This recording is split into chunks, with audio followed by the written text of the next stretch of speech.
요한복음 9장 16절. 유대인들이 그가 맹인으로 있다가 보게 된 것을 믿지 아니하고 그 부모를 불러 묻되 죄송합니다. 18절입니다. 제가 노안이 와서.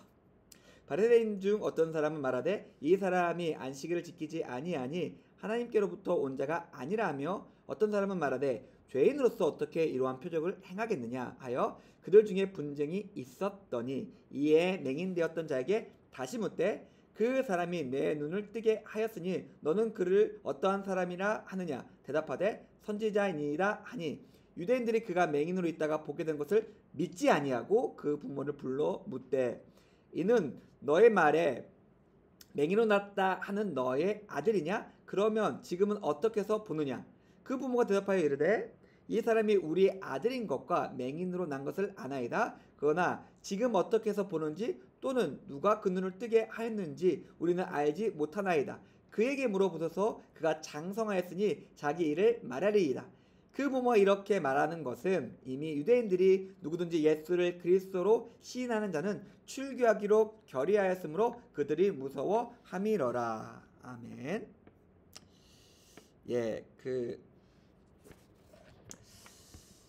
계속해서 비슷한 맥락이 새벽기도 시간에 이어지고 있는데, 우리가 살아가는 세상, 하나님의 나라가 임할 때까지 변하지 않는 여러 가지가 있겠지만은 세상에는 언제나 힘이 있고 권력이 있고, 그렇기 때문에 힘과 권력을 가지는 사람이 있습니다. 그리고 많은 사람들은 그 사람의 힘과 권력에 순응해서 살아갑니다. 굳이 내게 큰 피해가 오는 것이 아니라면은 조금 이상한 것도 있을 수 있고 불이한 것도 있을 수 있긴 하겠지만은 굳이 거기에 대해서 토달지 않고 살아갑니다. 이러한 사람들의 마음을 잘 아는 세상의 어둠과 권력은 그래서 더더욱 그 힘과 권력을 휘두르면서 살아가게 되죠. 가끔 너무나 억울한 일을 당하거나 평범한 사람에 비해서 정의롭고 용감한 사람들이 있어서 그런 힘에 대해서 바른 소리 할 때도 있고 저항을 할 때도 있기는 하겠지만 거기서 나온 말 있죠. 계란으로 바위치기만 돼서 자기만 깨져나가는 세상입니다. 사람들은 이러한 모습과 이러한 세상과 사회의 질서에 익숙합니다. 그리고 오늘 성경에 나오는 사람들도 정확히 그래요. 힘있고 권력 있는 사람들은 그 힘과 권력을 휘두르면서 자기의 권력과 힘을 지키려 하고 있고, 말도 안 되잖아요. 말도 안 되는데 그 힘과 권력을 두려워하면서 대꾸하지도 못하고 순응하면서 절절매면서 그 앞에서 납작 엎드리는 사람이 있습니다.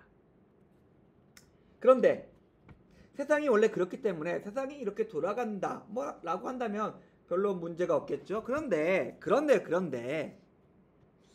예수님이 이 땅에 오셨습니다.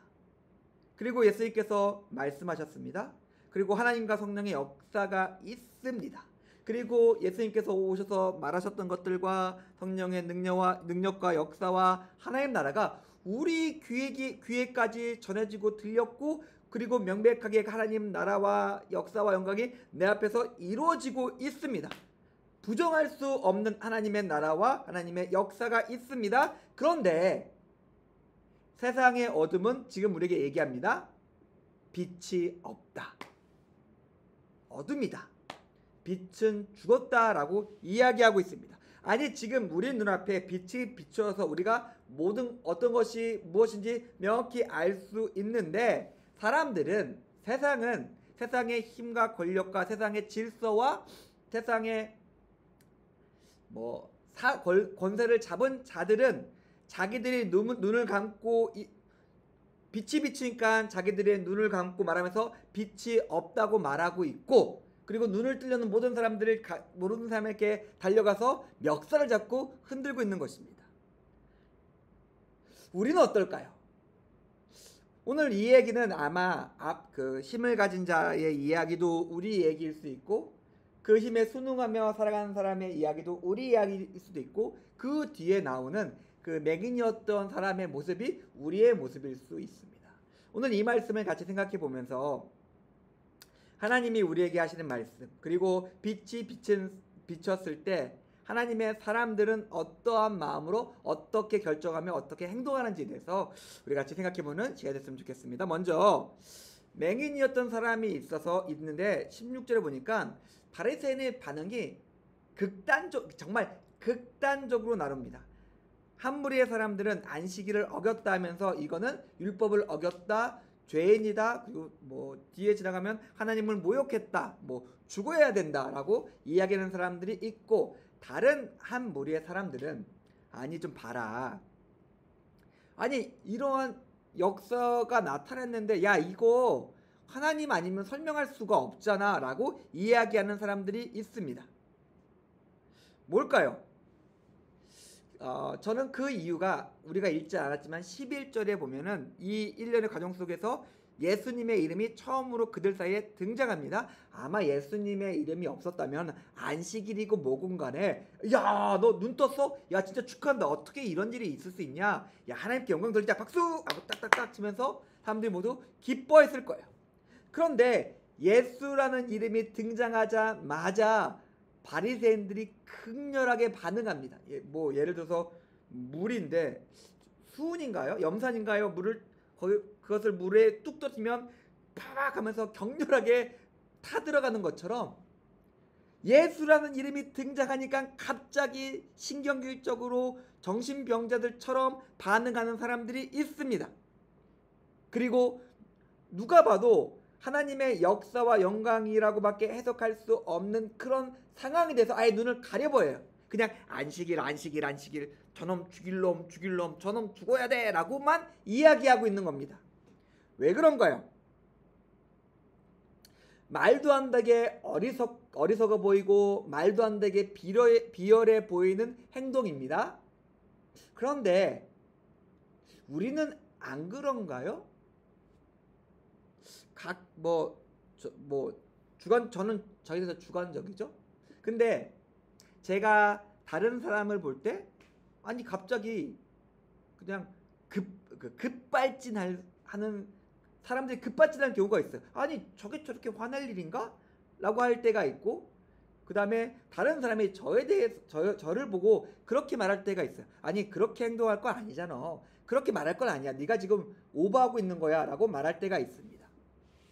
말도 안 되는 상황인 것처럼 보이고 굉장히 어리석고 비열한 행동일 것처럼 보이는데 우리가 그렇게 반응할 때가 있습니다.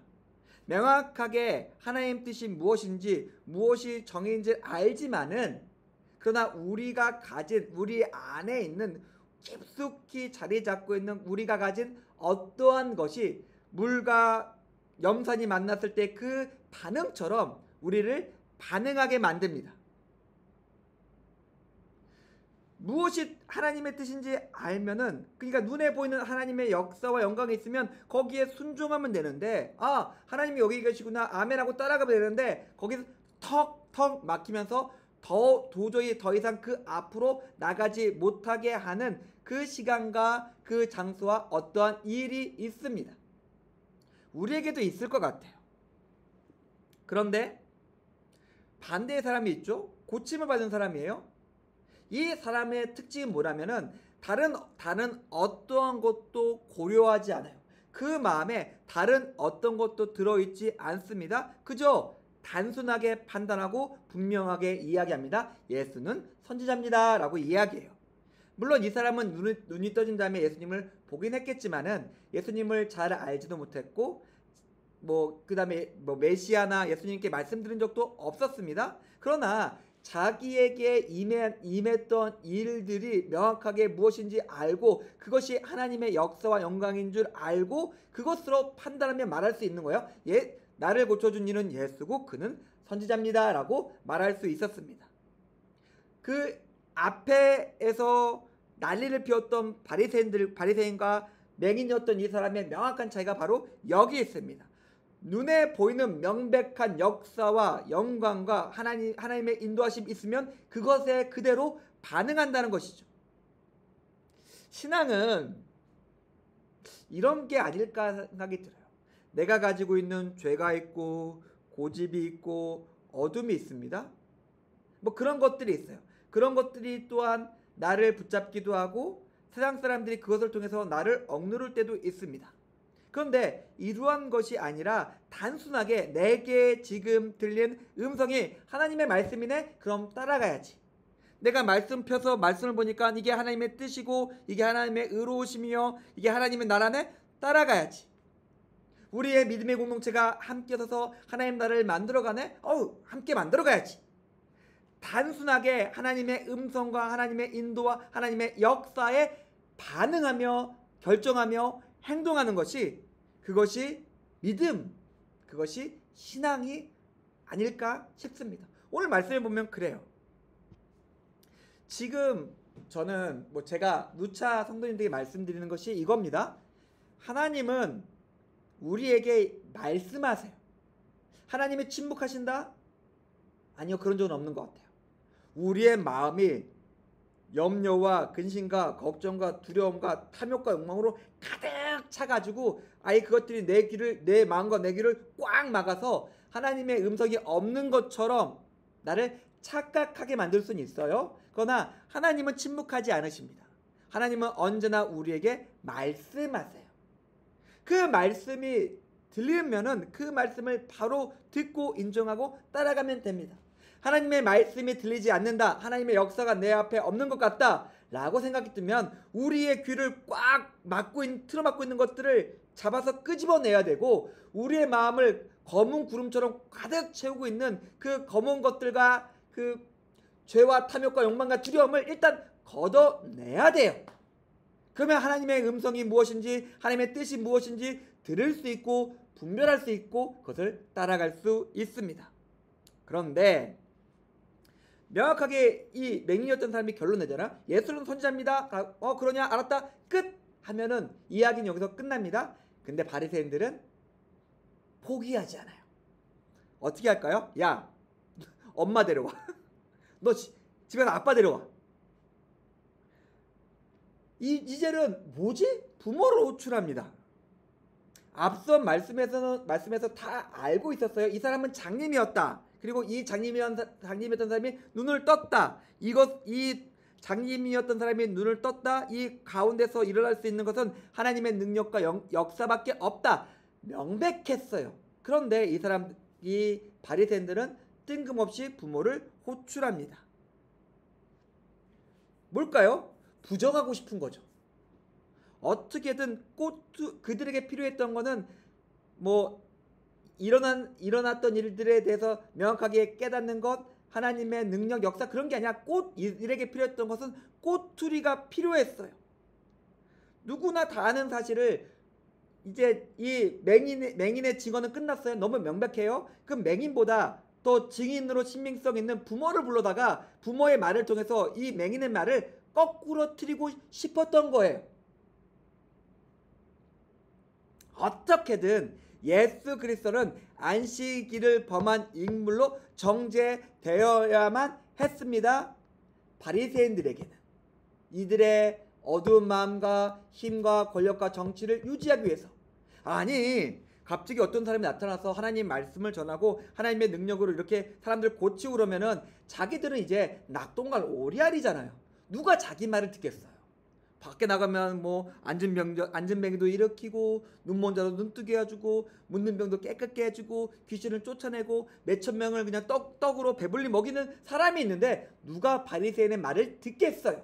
그래서 이들에게는 예수는 어떻게든 죽여야 돼. 어떻게든 악마화시키고 어떻게든 사탄화 시켜가지고 아무도 그의 말을 못 듣게 하고 그에게 말을 들어가는 사람이 있으면은 처벌을 시켜야 돼. 이렇게 생각하고 있는 거죠.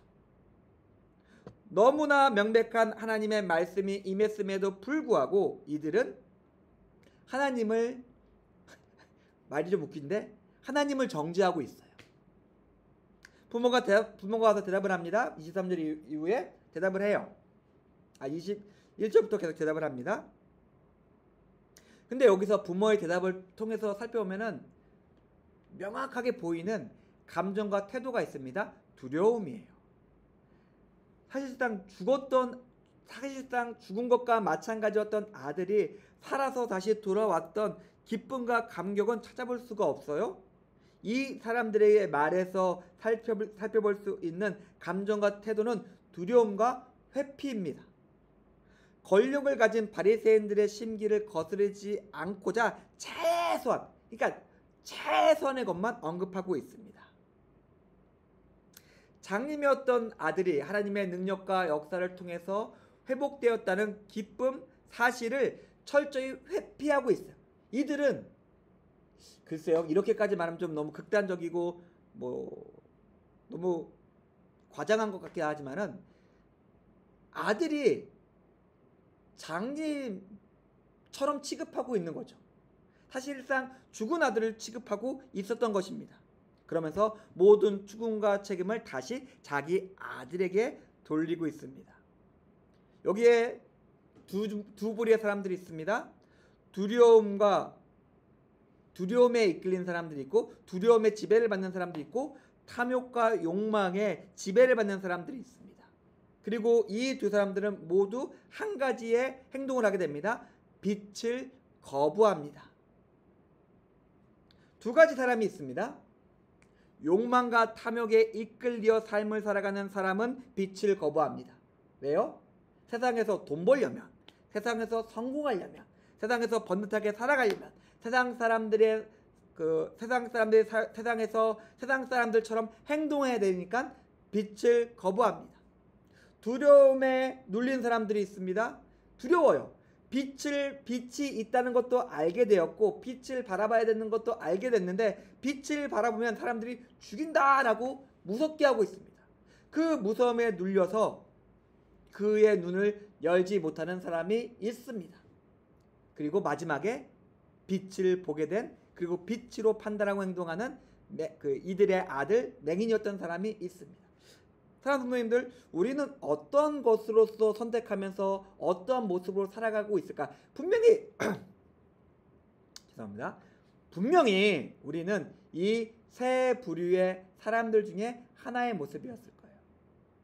당연히 내게 임한 그리스도의 사랑과 구원과 능력을 경험하고, 이것들이 하나님의 복음과 하나님의 나라임을 알고 그거 안에서 살아가고 그 안에서 행동하며 그것을 전하면서 살아가는 사람이 있을 겁니다. 반대로 내가 가진 것들이 있습니다. 내가 가진 힘과 권력이 있습니다. 내가 가지고 싶고 내가 따라가고 싶고 내가 얻고자 하는 것들이 있습니다. 거기에 매몰되어서 지금 하나님의 말씀이 들림에도 불구하고 먼저 그 나라와 그의 의가 아니라 먼저 내 욕심과 내 탐욕과 나의 성공을 위해서 달려가 구하는 사람들이 있습니다. 반대로 치이고 눌리고 두려워서 감히 입을 열지 못하며 세상에서 쥐죽은 듯이 살아가는, 세상에서 쫓기고 몰리면서 살아가는 사람들의 모습 또한 있습니다. 사랑하는 성도님들, 우리는 어떤 모습일까요? 증인일까요? 탐욕에 이끌린 자일까요? 아니면 말라 비틀어진 씨앗 같은 모습일까요? 바라기는 너무나 우리가 누가 옳은지는 잘 알고 있잖아요. 우리의 모습이 예수 그리스도를 만난 사람으로서, 성령님이 우리 안에서 역사하는 사람으로서 그것들을 말하며 증거하며 살아가길 원합니다. 우리 잠시 기도하면서 우리 같이 하나님께 나갔으면 좋겠는데요. 하나님, 지금 우리에게 임한 하나님의 능력과 역사가 있습니다. 하나님의 영광이 있습니다. 하나님의 나라가 있습니다. 우리가 그 나라 백성으로서 그 나라의 삶을 살아갈 수 있게 주님 도와주십시오. 두려움이 이끄는 것이 아니라, 욕망의 지배를 받는 것이 아니라, 오직 지금 내 눈앞에서 내 마음 가운데서 역사하시는 하나님의 역사와 음성을 듣고 그것에 반응하며 순종하며 살아갈 수 있게 나의 삶을 주장해 주십시오. 그렇게 기도하며 함께 나가도록 하겠습니다. 함께 기도하겠습니다.